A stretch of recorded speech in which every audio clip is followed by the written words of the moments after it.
আজকে দেখো লাউ দিয়ে একটা চমৎকার আইটেম তৈরি করে নিলাম। লাউ দিয়ে পোড় করে নিব। লাউয়ের পোড় বা কি বলে জানি না। আমরা চাল কুমড় দিয়ে খাই কিন্তু আমি লাউটা এত সুন্দর ছিল তাই কেটে একটু ভাপিয়ে নিলাম। পেঁয়াজ কুচি, কাঁচামরিচ কুচি, ধনিয়া পাতা সবগুলো একসাথে করে নিলাম। নিয়ে একটু তেল দিয়ে সরিষা বাটা, নারকেল বাটা দিয়ে দিলাম। সবগুলো মিশিয়ে নিলাম। স্বাদমতো লবণ দিলাম। তারপর আমি পোড়গুলিকে লাউয়ের ফাঁকে, ফাঁকে দিয়ে দিলাম। এই যে দেখো মাখিয়ে নিচ্ছি। সর্ষে যত বেশি দিবে তত খেতে দারুণ লাগে। আমরা চাল কুমড়োর পুর করেছি কিন্তু লাউয়ের পুর আমি ১ম করেছি। খেতে দারুণ হয়েছে তাই ভিডিওটা তোমাদের জন্য শেয়ার করলাম।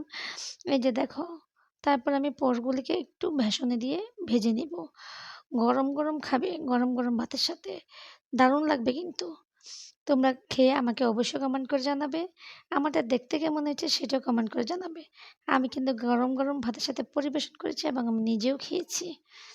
আমার খুব ভালো লেগেছে। অনেকদিন পর একটা সুন্দর আইটেম খেলাম, ভালো লেগেছে। আমি দেশি চালে ভাত খাই। তোমরা সবাই ভালো থেকো।